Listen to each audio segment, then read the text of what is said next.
kids, how are you? I hope you all are very fine. Welcome all of you to my Pyara Sa YouTube channel.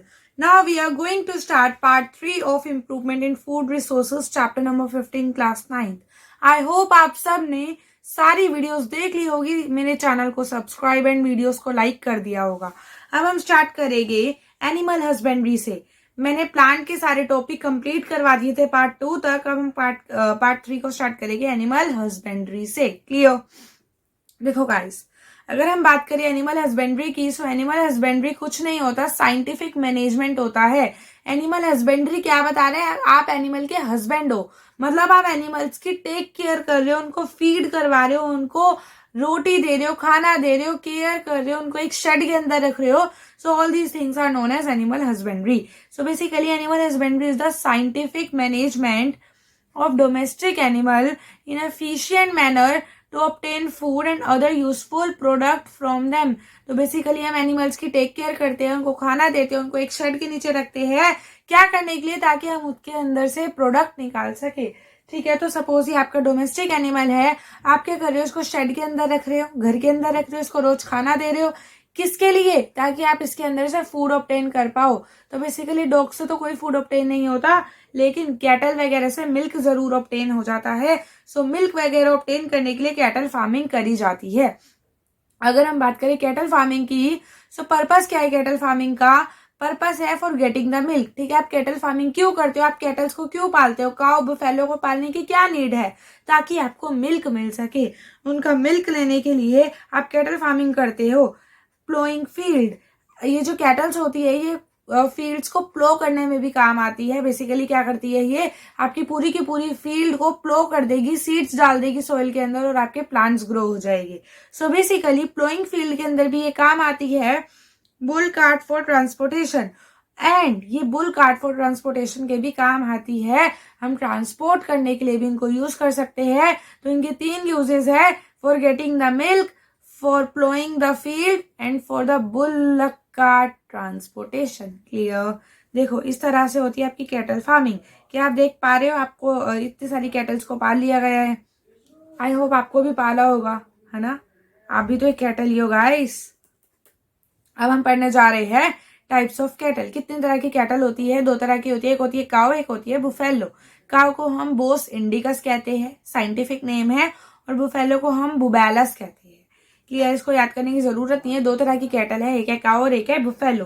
अगर हम बात करें milch animal की, तो M से milk, M से milch. सो milch animal वो animals है जो तुमको मिल्क देंगे। सो बेसिकली मिल्च एनिमल्स क्या होते हैं? This include milk producing animal, female cattle. भैया जो फीमेल कैटल होती है वही मिल्क देगी, बच्चा बच्चा जानता है। So basically milch animals are those animals which give you milk. So milch कैसे याद करें मैम? MIL, मिल से मिल्क याद कर लो। सो मिल्च एनिमल वो एनिमल है that provide what do we say? Milk to you. Okay, now we are going to study about draught animal. 2 तरह के एनिमल है, एक है मिल्च एनिमल और एक है ड्रोट एनिमल। अगर हम बात करें ड्रोट एनिमल की, so draught animal are those animals which do not produce milk, जो मिल्क तो प्रोड्यूस नहीं करते लेकिन एग्रीकल्चर वर्क में यूज होते हैं। हम एग्रीकल्चरल वर्क में इसका बेहद इस्तेमाल करते हैं और मोच करते हैं। अब देखो ये कैटल जो है ये मिल्क भी प्रोड्यूस कर सकती है और एग्रीकल्चर में भी काम आ सकती है। सो ये मिल्च भी और ड्रॉट भी है। सो ड्रॉट कैटल का मतलब होता है जो मिल्क प्रोड्यूस ना करे लेकिन एग्रीकल्चर में काम आए, जैसे तुम्हारा मेल बुल। क्लियर? अगर हम बात करें लैक्टेशन पीरियड की, तो लैक्टेशन पीरियड एक ऐसा पीरियड होता है जिस पीरियड में मिल्क निकलता है काऊ से। the period of milk production between the young one and the next pregnancy is called lactation period। so basically lactation period एक ऐसा पीरियड है जो, लैक्टेशन का मतलब ही क्या है? एक बात बताओ, लैक्टेशन का मतलब ही क्या है? मैम लैक्टेशन का मतलब ही मिल्क होता है। तो एक ऐसा पीरियड जिसके अंदर मिल्क निकले, किससे? काऊ से, उसी को हम क्या कहते हैं? Lactation period. ठीक है, अगर हमको केयर करनी है कैटल की तो हम कैसे करेंगे? क्लीनिनेस, साफ सफाई रखो। कैसे रखोगे? Roofed shelter with good ventilation. भैया आपका जो शेल्टर होना चाहिए उसके ऊपर रूफ होनी चाहिए, छत होनी चाहिए, गुड वेंटिलेशन होनी चाहिए, वो बोर नहीं होने चाहिए। क्लियर? उनको सफोकेशन नहीं होनी चाहिए। Protection from rain, cold and heat, इन सबसे प्रोटेक्शन मिलनी चाहिए। Regular brushing of skin of cattle, अगर आपने कैटल पाली है तो स्किन ऑफ कैटल के ऊपर रेगुलर ब्रशिंग आपको करनी चाहिए। स्लोपिंग फ्लोर फॉर कैटल, ठीक है, तो बेसिकली आपके पास जो शेल्टर फॉर शेल्टर, ये उनका जो शेल्टर है वहां का फ्लोर ऐसे स्लोप होना चाहिए। देखो स्लोप मतलब ऐसे स्लैंटिंग फ्लोर होना चाहिए ताकि वाटर का लॉगिंग ना हो पाए। क्लियर। अगर हम बात करें फूड की, सो बेसिकली हमको क्या प्रोवाइड करना चाहिए, कैसा फूड प्रोवाइड करना चाहिए कैटल को, हमको कैटल को प्रोवाइड करनी चाहिए रफेज। क्या प्रोवाइड करनी चाहिए, रफेज। तो बेसिकली रफेज में फाइबर होता है, इसलिए हमको कैटल को रफेज देनी चाहिए। Is it clear to you. उसके बाद कंसंट्रेट कंटेनिंग प्रोटीन, हमको कंसंट्रेट देने चाहिए जिसमें प्रोटीन होते हैं। हमको ऐसे फूड देने चाहिए जिसके अंदर माइक्रो न्यूट्रिएंट होते हैं जैसे vitamin and mineral for enhance the milk production. तो आपको ये 3 चीजें देनी पड़ेगी कैटल को ताकि आपकी कैटल बढ़िया सा मिल्क प्रोड्यूस करे। डिसीजेस, भैया अगर किसी भी कैटल को डिसीज लग गई तो उसकी डेथ हो सकती है। So diseases can cause the death and reduce the milk production. हमको तो अभी भी मिल्क से ही मतलब है, कैटल मर गई हमको कोई लॉस नहीं होगा, लेकिन मिल्क चला गया तो कितना लॉस हो जाएगा, क्योंकि कुछ लोग मिल्क को बेचकर ही अपना घर चलाते हैं। Is it clear. So parasites, कभी कभी क्या होता है आपकी जो कैटल्स होती है उनके ऊपर छोटे छोटे से पैरासाइट्स रहने के लिए आ जाते हैं। जैसे इंसानों के सर में जुए हो जाती है जिसको तुम लाइस कहते हो, वैसे ही कैटल के सरफेस पर पैरासाइट्स आ जाते हैं। और ये पैरासाइट स्मॉल ऑर्गेनिज्म होते हैं जो लिव करेंगे इनसाइड या फिर outside the body of the another organism. जिसकी बॉडी के ऊपर पैरासाइट रहेंगे उसको हम होस्ट कहेंगे। They derive the food from the body of the host, host की बॉडी से ये फूड को डिराइव करते हैं।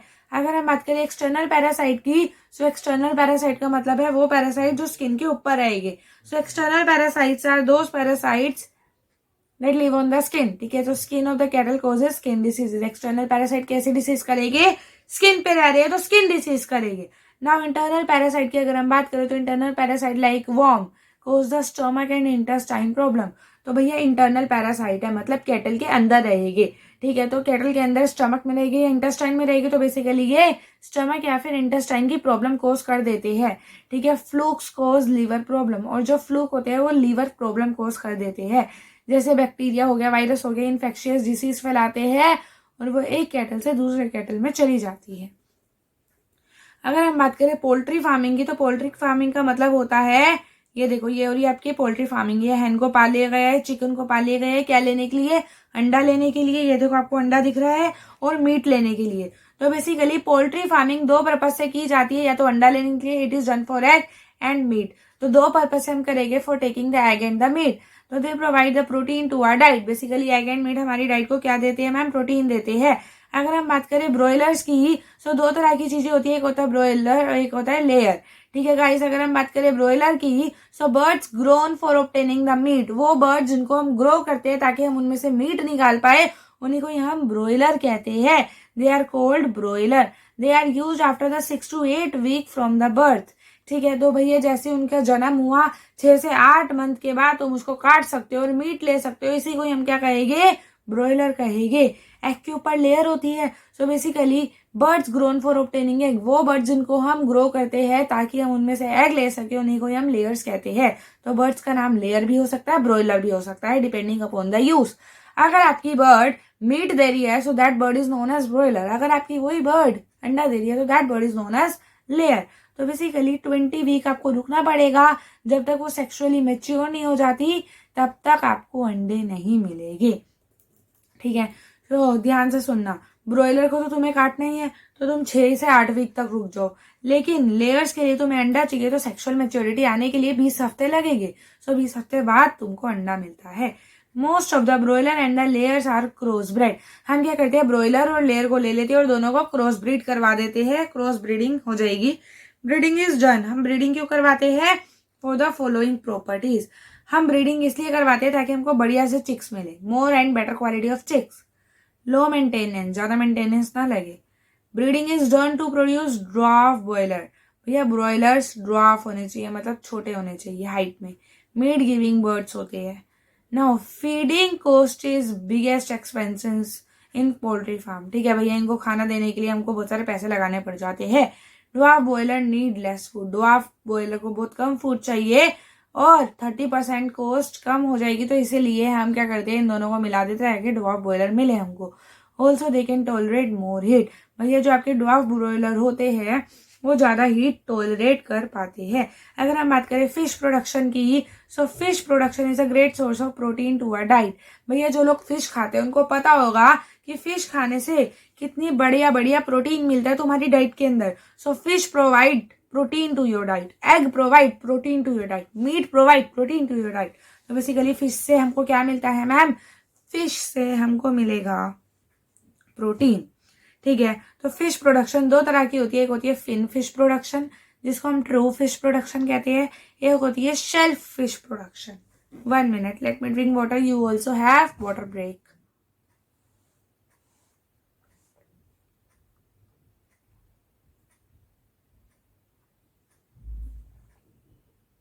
स्टार्ट करें।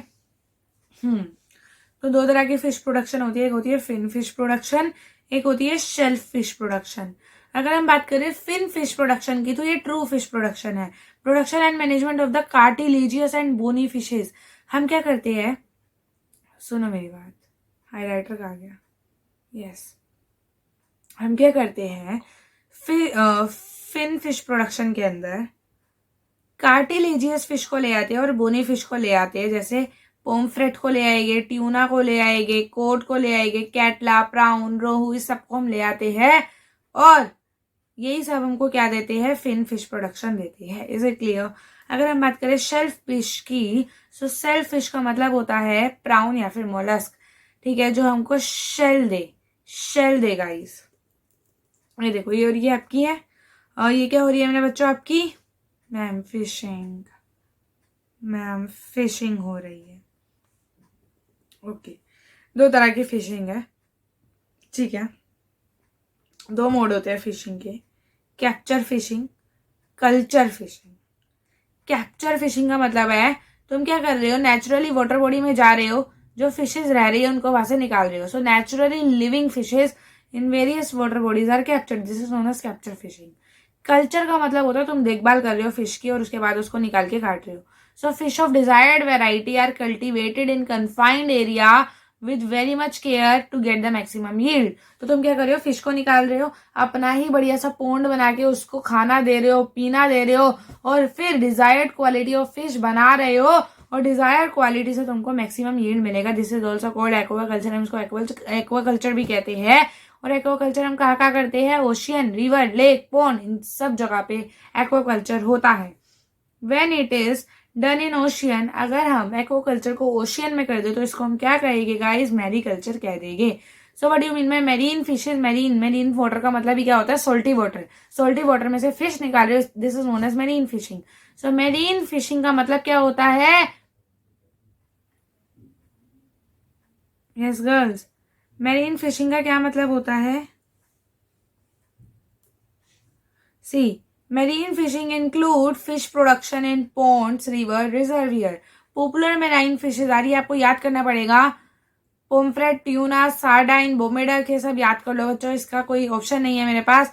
और तुम सैटेलाइट को यूज कर सकते हो ताकि तुमको पता लग पाए कहाँ पे ज्यादा फिश की प्रोडक्शन हो रही है। एको साउंडर्स को भी तुम यूज करते हो और ऐसे पता है एको साउंडर्स को तुम ऐसे सी के अंदर फेंक दोगे, एक हेडफोन आपके पास होगा, आपको पता लग जाएगा कहाँ से एको क्रिएट हो रही है। इट मीन्स जहाँ पे फिशेज है वहां तुम अपने ऐसे नेट डालोगे और देखो फिशेज को निकाल लोगे। इन्होंने भी यही किया है, एको साउंडर को यूज किया है, सैटेलाइट को यूज किया है।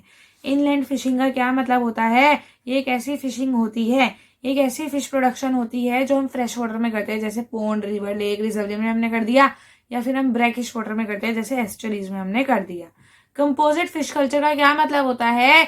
एक ऐसा फिश कल्चर जहाँ पे 5 से 6 variety of fish are reared in single pond. आप 5 से 6 वेराइटी ऑफ फिशेस को एक ही पोन्ड में अगर पाल रहे हो तो उसको हम कंपोजिट फिश कल्चर कहते हैं। ठीक है, they are selected so that do not compete for food. अब हमने 6 वैरायटी को क्यों चूज करा? ताकि वो फूड के लिए ना लड़े, क्योंकि हर एक फिश की अलग अलग फूड डिमांड होगी। They should have different food requirement. Clear? अगर हम बात करें कैटला की तो ये याद कर लो, कैटला हमेशा अपर पार्ट में रहेगी। अपर पार्ट में कौन रहेगी ma'am? Catla, catla, catla, catla, catla. So catla live on upper part of the water. Now rohu, rohu का रहता है ma'am middle part of water में। So rohu live in middle part of water, rohu live in middle part of water. Mrigal and common carp live in bottom. ठीक है, और advantage क्या होते हैं भैया? हमको ज्यादा रिजल्ट मिलता है, प्रॉब्लम क्या आती है, मेनी फिश ले एग ड्यूरिंग द मॉनसून। भैया मॉनसून के अंदर ही बहुत सारी फिशेज अंडे देती है, उसके बाद वो अंडे ही नहीं देती, ठीक है। इस वजह से हमको fishes will not grow fast, so hormonal stimulation हमको करना पड़ेगा ताकि वो जल्दी जल्दी से रिप्रोड्यूस कर पाए किसी भी टाइम पे। अगर हम बात करें एपीकल्चर, तो कितना रह गया गाइस, बस एपीकल्चर आपका लास्ट टॉपिक है, जल्दी से आइए इसे पढ़ लेते हैं। एपीकल्चर का मतलब क्या होता है, एपीकल्चर का मतलब होता है बीज को रखना। आप सबको पता है बी को क्यों रखा जाता है, जो मधुमक्खी होती है उसको पाला जाता है ताकि तुम उसके अंदर से वैक्स निकाल पाओ। कौन सी वैक्स मैम, बी वैक्स। तो बेसिकली बीज को हम पालते हैं ताकि तुम उसके अंदर से बी वैक्स ले पाओ, और बी वैक्स जो होता है वो कॉस्मेटिक में यूज होता है, मेडिसिन बनाने के अंदर यूज होता है, और बेसिकली तुम उससे हनी ले पाओ। और तुमको हनी के फायदे और नुकसान तो पता ही है ना।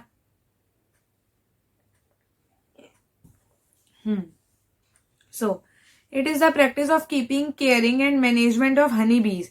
तो हम क्या कर रहे हैं, हनी बी को रख रहे हैं, केयर कर रहे हैं और उनको मैनेज कर रहे हैं एक लार्ज स्केल पे for obtaining the honey and the wax, ताकि हम उनमें से हनी ले पाए और हम उनमें से क्या ले पाए गाइस, वैक्स ले पाए। क्लियर। सो हम अपनी बी से दो चीजें लेते हैं, एक लेते हैं हनी और एक लेते हैं wax. Many farmer use bee keeping for additional small income. सो बहुत सारे फार्मर बी कीपिंग करते ही क्यों है, ताकि उनके पास स्मॉल इनकम आ जाए। Also there are big farms, बड़े सारे फार्म्स होते हैं जिसको हम एपियरिस या फिर बी फार्म कहते हैं। सो एपियरी कुछ नहीं है, apiary is the setting up of number of the beehive in the desirable location in a systematic manner. मतलब तुमने बीहाइव ले ली है और बहुत बड़ी जगह पे लगा दी है ताकि बहुत सारा पोलन मिले और नेक्टर मिले। पोलन और नेक्टर कहाँ से निकलता है, फूलों में से निकलता है, ठीक है। Some common Indian varieties of bees are, ये याद कर लो, Apis cerana indica Indian bee है। क्वेश्चन आता है इंडियन बी का नाम लिखो, Apis cerana indica. Indian B का नाम लिखो एपिस कराना इंडिका, ओके। रोग बी का नाम लिखो डोरसाटा। रोग बी कौन है, डोरसाटा। रोग बी कौन है, डोरसाटा। फ्लोरल कौन है, little bee. Floral is little bee. Floral is little bee. Floral is little bee. Ma'am याद हो गया, Indian bee Apis cerana indica, उसके बाद rock bee dorsata, little bee floral, okay ma'am याद हो गया।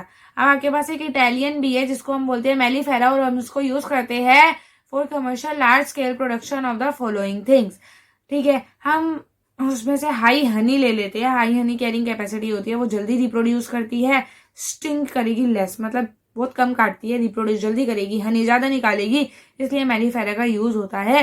और वो अपने बीहाइव में बहुत लॉन्ग समय तक रहेगी ताकि हनी देती रहे। हनी कुछ नहीं है, एक स्वीट लिक्विड है, मेडिसिन में यूज होता है, शुगर बनाने में यूज होता है, और इसके अंदर सोर्स ऑफ एनर्जी होती है। पेस्चुरेज क्या है, सुनो मेरी बात, एक बात बताती हूँ। अगर हम बात करें पेस्चुरेज की, तो आप सबको पता है जो आपकी बीज होती है वो फ्लावर के ऊपर ही रहती है, ठीक है। तो बीज को जिंदा रहने के लिए फ्लावर चाहिए, फ्लावर नेक्टर प्रोड्यूस करेगी और पोलन प्रोड्यूस करेंगे, वो बीज ले लेती है और जिंदा रहती है। बी का food he pollen and nectar होता है, बी का फूड दो होता है, पोलन एंड नेक्टर। तो बेसिकली पेस्चुरेज एक ऐसी जगह है जब बड़े सारे प्लांट्स को उगा दिया जाता है, बहुत सारे फ्लावर्स ले आए जाते हैं वहां पे, ताकि बहुत सारी बीज आए और बढ़िया तरीके से रिप्रोड्यूस करे, बिहाइव बनाए और मौज करे, ठीक है। So pasturage is the availability of the flower to the bees for nectar and pollen collection. Pasturage for flora is the type of the crop, flower or other plant from which bee collect nectar, pollen to produce honey, ठीक है। तो basically B को क्या चाहिए, pollen चाहिए, nectar चाहिए, ताकि वो बड़ी हो पाए और हनी दे पाए।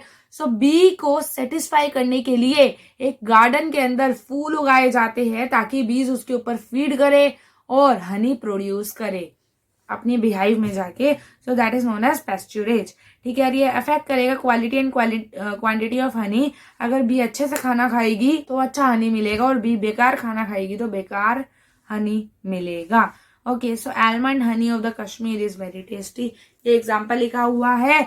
सो ये हो गया हमारा चैप्टर खत्म। Thank you so much guys, तब तक के लिए ओके बाय।